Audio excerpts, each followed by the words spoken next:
नमस्कार दोस्तों, स्वागत है आपका A to Z स्टोरीज अद्भुत ऑफिशियल पर। साधु संत फकीर गुरु रहबरों की सदा ही जय जयकार। भैरव विज्ञान तंत्र विधि 87। मैं हूं, ये मेरा है, ये है। हे प्रिय, भाव में भी असीमित उतरो। शिव कह रहे हैं, हे प्रिय, भाव में भी असीमित उतरो। मैं हूं, तुम इस भाव में कभी गहरे नहीं उतरते हो कि मैं हूं। मैं तुम्हें एक जैन कथा कहता हूं। 3 मित्र एक रास्ते से गुजर रहे थे। संध्या उतर रही थी और सूरज डूब रहा था। तभी उन्होंने एक साधु को नजदीक की पहाड़ी पर खड़ा देखा। वे लोग आपस में विचार करने लगे कि साधु क्या कर रहा है। एक ने कहा, यह जरूर अपने मित्रों की प्रतीक्षा कर रहा है। वे अपने झोंपड़े से घूमने के लिए निकला होगा और उसके संगी साथी पीछे छूट गए होंगे। वे उनकी राह देख रहा है। दूसरे मित्र ने इस बात को काटते हुए कहा, यह सही नहीं है। अगर कोई व्यक्ति किसी की राह देखता है तो वे कभी कभी पीछे मुड़कर भी देखता है, लेकिन यह आदमी तो पीछे की तरफ कभी नहीं देखता है। इसलिए मेरा अनुमान है कि यह किसी की राह नहीं देख रहा है, बल्कि उसकी गाय खो गई है। सांझ निकट आ रही है, शाम निकट आ रही है, सूरज डूब रहा है और जल्दी ही अंधेरा गिर जाएगा। इसलिए वे अपनी गाय की तलाश कर रहा है। वे पहाड़ी की चोटी पर खड़ा देख रहा है, जंगल में गाय कहां है। अब तीसरे मित्र ने कहा, ऐसा नहीं हो सकता, क्योंकि वे इतना शांत खड़ा है, जरा भी इधर उधर नहीं हिलता है। ऐसा नहीं लगता है कि वे कहीं कुछ देख रहा है। उसकी आंखें भी बंद है। जरूर वे प्रार्थना कर रहा होगा। वे किसी खोई हुई गाय का या किन्हीं पीछे छूट गए मित्रों का इंतजार नहीं कर रहा है। इस तरह वे दोस्त तर्क वितर्क करते रहे, लेकिन किसी नतीजे पर नहीं पहुंच पाए। फिर उन्होंने तय किया कि हमें पहाड़ी पर चलकर खुद ही साधु से पूछना चाहिए कि आप क्या कर रहे हैं। और वे साधु के पास ऊपर गए। क्या आप अपने मित्र की प्रतीक्षा कर रहे हैं जो पीछे छूट गए? उन्होंने सवाल किया। साधु ने आंखें खोली और कहा, मैं किसी की भी प्रतीक्षा में नहीं हूं और मेरे ना मित्र है ना शत्रु जिनकी मैं प्रतीक्षा करूं। यह कहकर उसने आंखें बंद कर ली। अब दूसरे मित्र ने कहा, तब मैं जरूर सही हूं। क्या आप अपनी गाय को खोज रहे हो जो जंगल में खो गई है?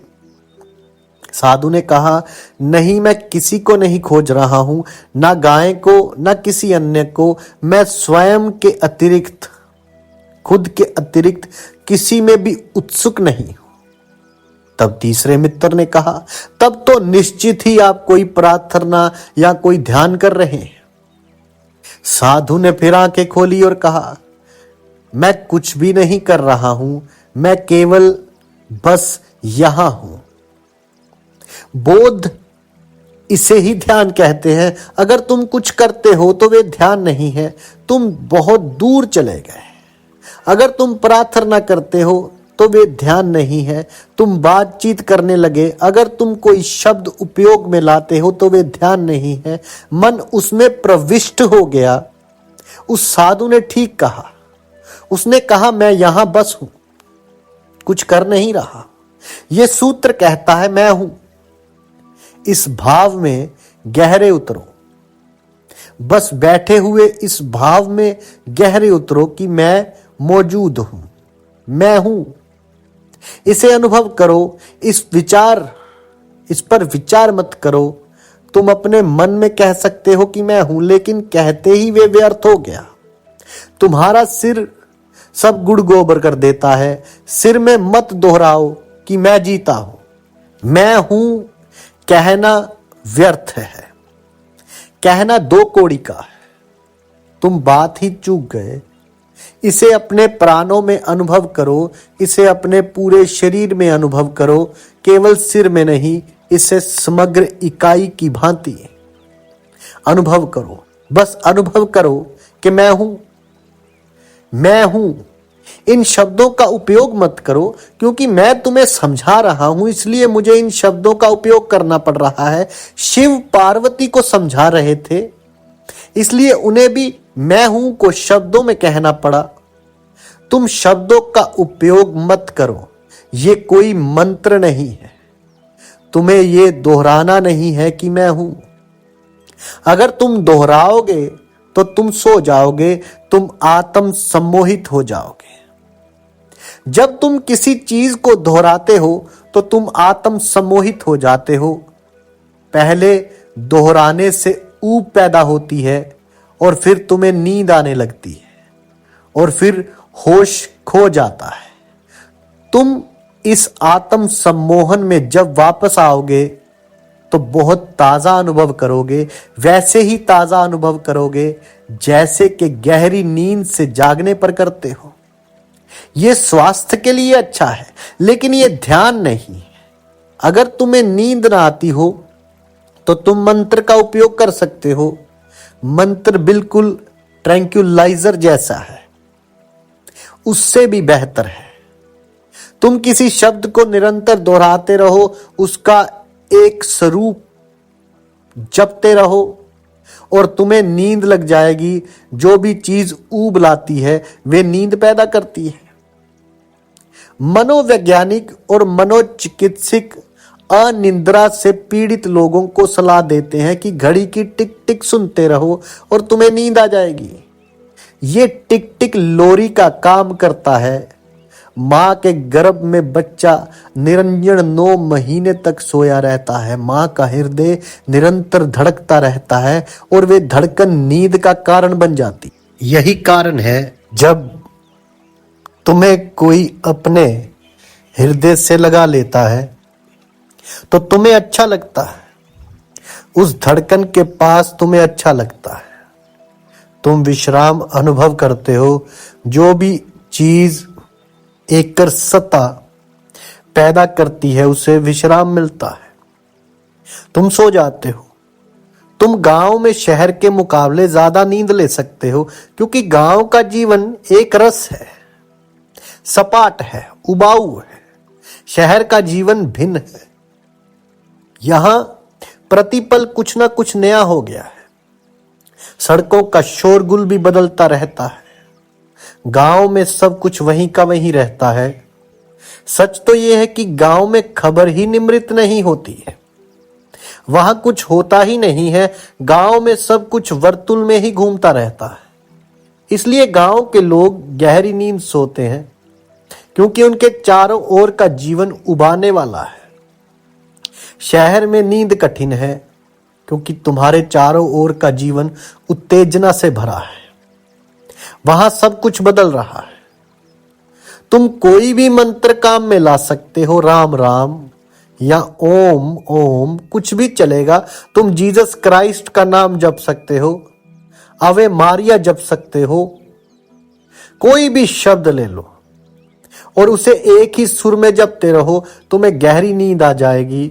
और तुम ये भी कर सकते हो, रमन महर्षि साधना की एक विधि बताते थे कि स्वयं पूछो कि मैं कौन हूं। लोगों ने उसको भी मंत्र बना लिया। वे आंखें बंद करके बैठते थे और दोहराते थे, मैं कौन हूं, मैं कौन हूं। यह मंत्र बन गया। लेकिन वे रमन का उद्देश्य नहीं समझे, और ना ही रमन महर्षि का ये उद्देश्य था। तो इसे मंत्र बनाओ, बैठकर ये मत दोहराओ कि मैं हूं। उसकी कोई जरूरत नहीं है। सब जानते हैं और तुम भी जानते हो कि तुम हो। उसकी जरूरत नहीं है, वे फिजूल है। मैं हूं, ये अनुभव करो। अनुभव भिन्न बात है, सर्वथा भिन्न बात है। विचार करना अनुभव से बचने की तरकीब है।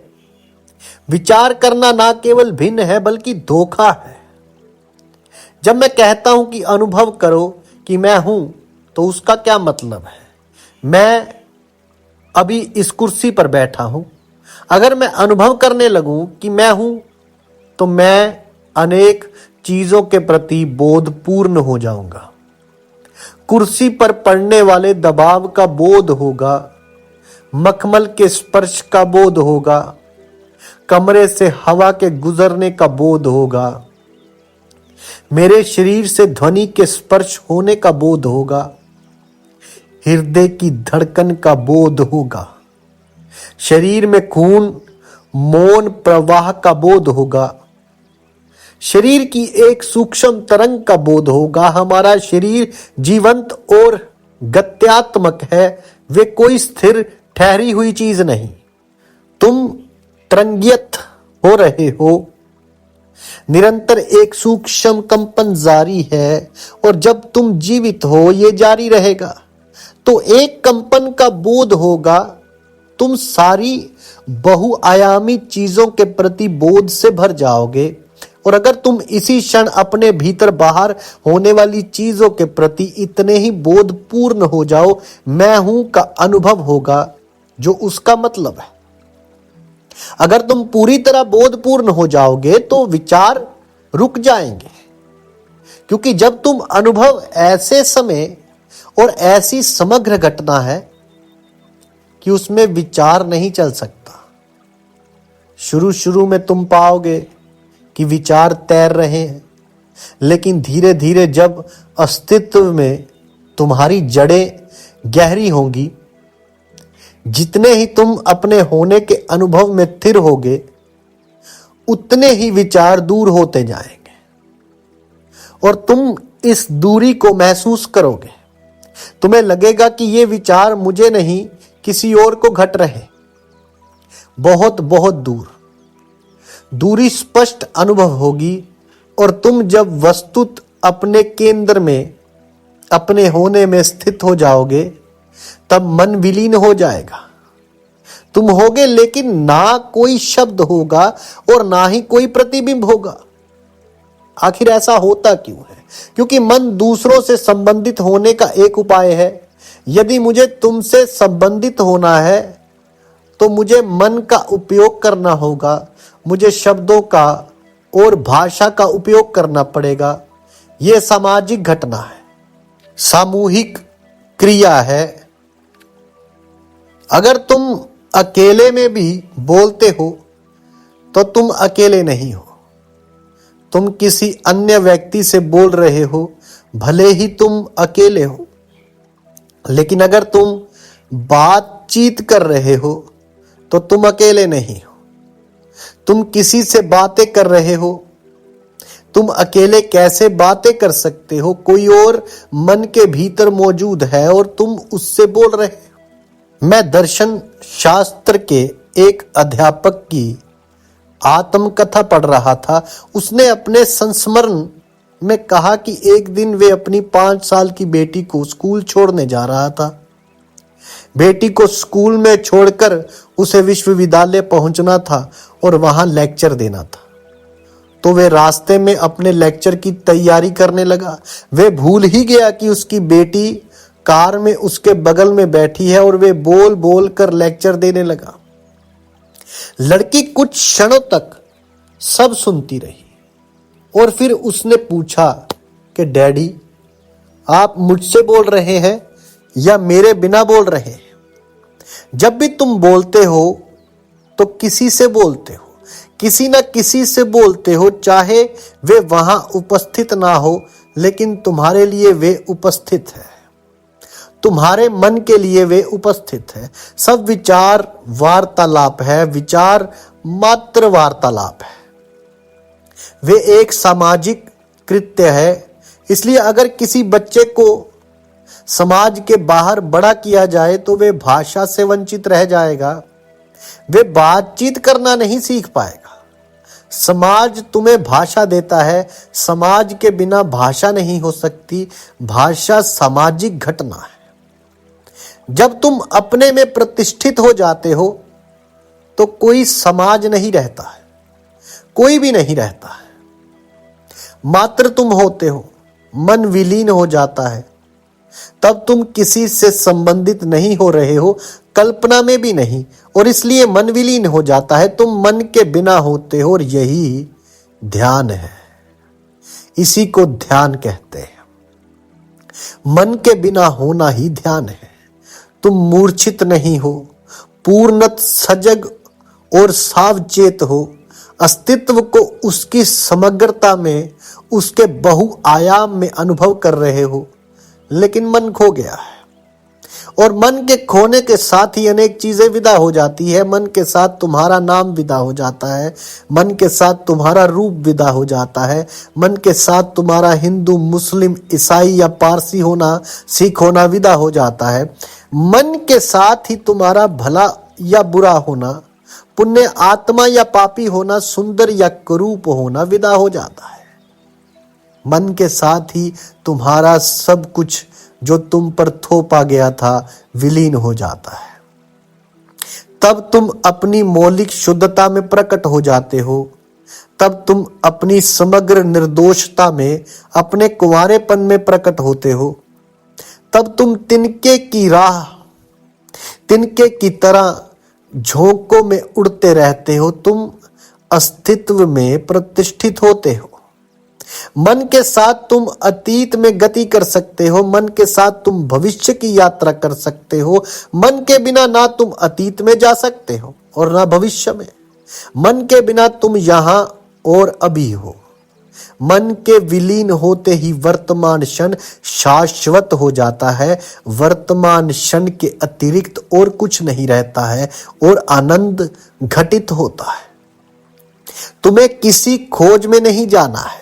वर्तमान क्षण में स्थित आत्मा में प्रतिष्ठित तुम आनंदित हो, और ये आनंद कुछ ऐसा नहीं है जो तुम में घटित होता है। तुम स्वयं ही आनंद हो। इस बात को समझो, तुम स्वयं ही आनंद हो।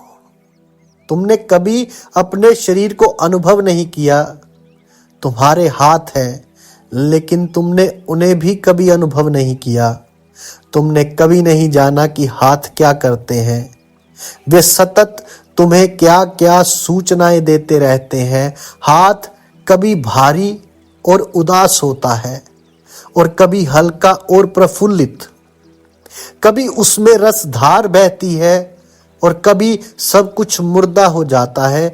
कभी तुम उसे जीवंत और नृत्य करते हुए पाते हो, और कभी ऐसा लगता है कि उसमें जीवन नहीं, वे जड़ और मृत है, तुमसे लटका है लेकिन जीवित नहीं है।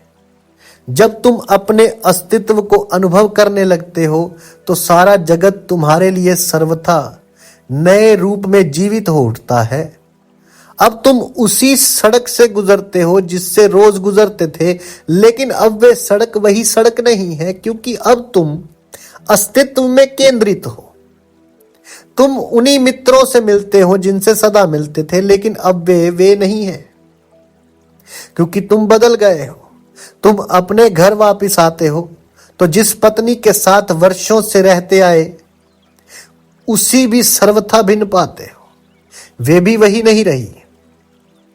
तुम सोए सोए चलते हो, और ऐसे ही सोए लोगों की भीड़ के बीच जीते हो। प्रत्येक व्यक्ति गहरी नींद में है। तुम्हें बस इतना होश है कि तुम गहरी नींद में सोए लोगों के बीच से गुजरते हो और बिना किसी दुर्घटना के अपने घर वापस आ जाते हो। बस इतना ही, इतना होश ही तुम्हें है। और मनुष्य के लिए ये अल्पतम संभावना है। यही कारण है कि तुम इतने ऊब गए हो, इतने सुस्त और मंद हो। जीवन एक बोझ है, और भीतर प्रत्येक मनुष्य मृत्यु की प्रतीक्षा कर रहा है ताकि जीवन से छुटकारा हो। मृत्यु ही एकमात्र आशा मालूम पड़ती है। आखिर ऐसा क्यों है? जीवन तो परम आनंद हो सकता है। वे इतना ऊब भरा क्यों है? क्योंकि तुम जीवन में केंद्रित नहीं हो। तुम जीवन से उखड़ गए हो। तुम अल्पतम पर जीते हो, और जीवन तो तभी घटित होता है जब तुम अधिकतम पर जीते हो। यह सूत्र तुम्हें अधिकतम जीवन प्रदान करेगा। विचार तुम्हें अल्पतम ही दे सकता है। भाव तुम्हें अधिकतम दे सकता है। जीवन की राह मन से होकर नहीं जाती, हृदय से होकर ही उसकी राह है। मैं हूं, इसे हृदय से अनुभव करो। शिव यही कह रहे हैं, और अनुभव करो कि ये अस्तित्व मेरा है, ये मेरा है, ये बहुत सुंदर है। इसे अनुभव करो, इसमें स्थित हो जाओ और फिर जानो कि ये मेरा है। ये अस्तित्व, ये प्रवाहमान जीवन मेरा है। शिव जी कहते हैं, मैं हूं, इसे अनुभव करो और अनुभव करो कि ये मेरा है। ये बात सतत स्मरण रखनी है कि इसे विचार नहीं बना लेना है। इसे सिर्फ और केवल अनुभव करो, हृदय से अनुभव करो कि ये मेरा है, ये अस्तित्व मेरा है। और तब तुम कृतज्ञता अनुभव करोगे, तब तुम आहोभाव अनुभव करोगे। अभी तो तुम परमात्मा को धन्यवाद कैसे दे सकते हो? तुम्हारा धन्यवाद भी ऊपरी होगा, औपचारिकता है। और कैसे हमारी दीनता है कि हम परमात्मा के साथ भी औपचारिकता बरतते हैं, खेल खेलते हैं। तुम कृतज्ञ कैसे हो सकते हो? कृतज्ञ होने लायक तुमने कुछ किया ही नहीं, कुछ ऐसा जाना ही नहीं। अगर तुम अपने को अस्तित्व में केंद्रित अनुभव कर सको, उसके साथ एक अनुभव कर सको, उससे परिपूरित अनुभव कर सको, उसके साथ नृत्य में सहभागी हो सको, तब तुम अनुभव करोगे कि ये मेरा है, ये अस्तित्व मेरा है। तब तुम्हें प्रतीत होगी कि ये समस्त रहस्यमय ब्रह्मांड मेरा है, ये सारा जगत मेरे लिए अस्तित्व में है। उसने पैदा किया है और मैं उसका ही फूल हूं। शिव जी कह रहे हैं कि ये है। प्रिय, ऐसे भाव में भी असीमित उतरो और ये अनुभव करते हुए उसकी कोई सीमा मत बनाओ, उसे असीमित अनुभव करो। उस पर कोई सीमा रेखा मत खींचो, कोई सीमा है भी नहीं। वे कहीं समाप्त होता है। अस्तित्व का ना कोई आरंभ है और ना अंत, कहीं समाप्त नहीं होता। और तुम्हारा भी कोई आरंभ और अंत नहीं है। आरंभ और अंत मन के कारण है। मन का आरंभ है और मन का अंत है। अपने जीवन में वापस लौटो, पीछे की ओर चलो और तुम पाओगे कि एक क्षण आता है जहां सब कुछ ठहर जाता है। वहां आरंभ है, मन का आरंभ। तुम पीछे वहां तक स्मरण कर सकते हो जब तुम 3 वर्ष के रहे होंगे या ज्यादा से ज्यादा 2 वर्ष के रहे होंगे।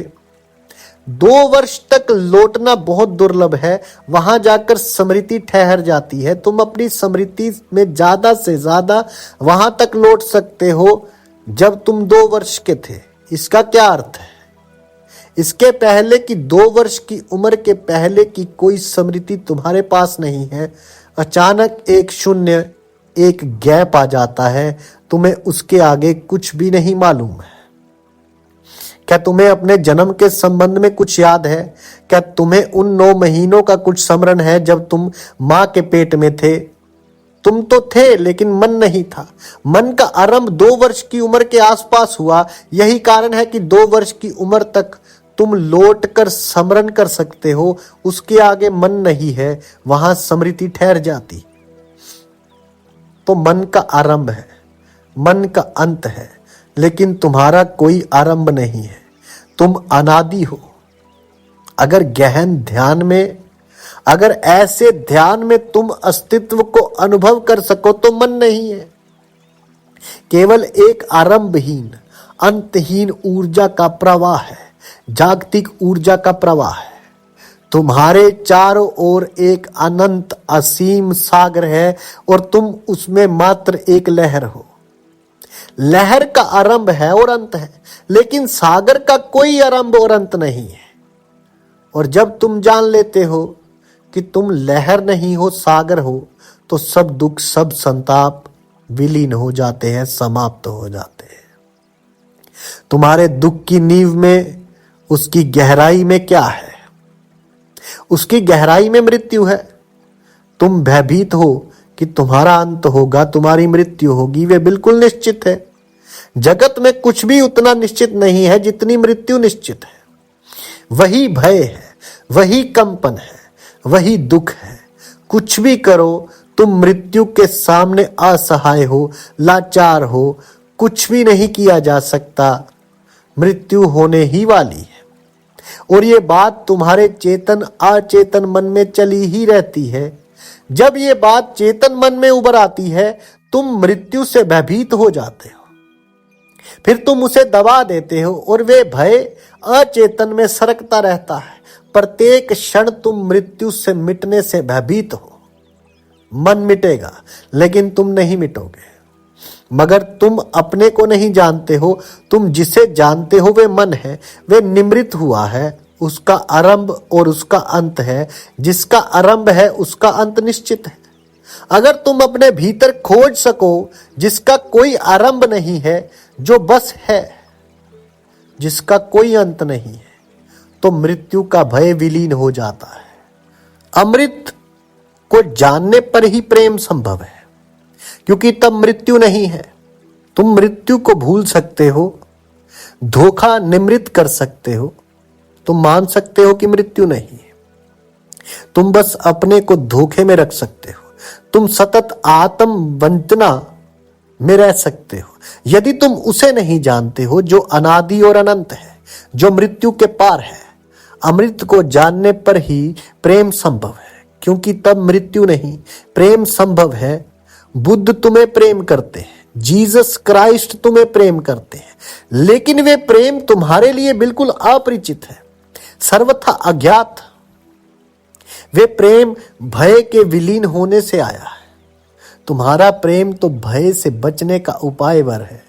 इसलिए जब तुम प्रेम में होते हो, तुम निर्भय मालूम पड़ते हो।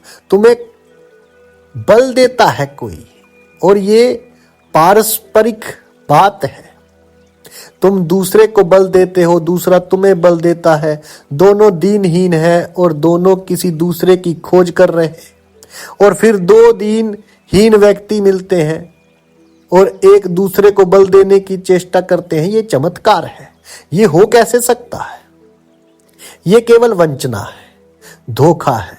तुम सोचते हो कि कोई तुम्हारे पीछे है, तुम्हारे साथ है, लेकिन तुम भली भांति जानते हो कि मृत्यु में कोई भी तुम्हारे साथ नहीं हो सकता। और जब कोई मृत्यु में तुम्हारे साथ नहीं हो सकता, तो ये जीवन में तुम्हारे साथ कैसे हो सकता है?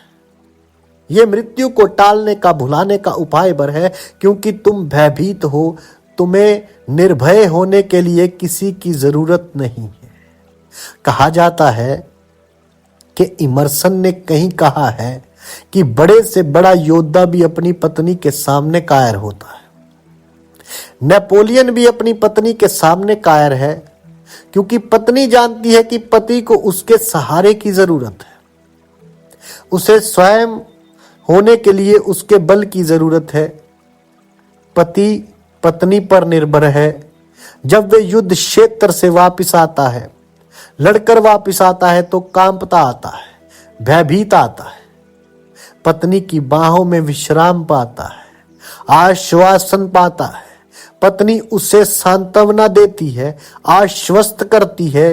पत्नी के सामने वे बच्चे जैसा हो जाता है। हर एक पति पत्नी के सामने बच्चा है, और पत्नी वे पति पर निर्भर है। वे पति के सहारे जीती है। वे पति के बिना नहीं जी सकती है। पति उसका जीवन है। पारस्परिक धोखा है। दोनों भयभीत है, क्योंकि मृत्यु है। दोनों एक दूसरे के प्रेम में मृत्यु को भुलाने की चेष्टा करते हैं। प्रेमी प्रेमिका निर्भीक हो जाती है या निर्भीक होने की चेष्टा करते हैं। वे कभी कभी बहुत निर्भीकता के साथ मृत्यु का मुकाबला भी कर लेते हैं, लेकिन वे भी ऊपरी है, वैसा दिखता भर है। हमारा प्रेम भय का ही अंग है, उससे बचने के लिए है।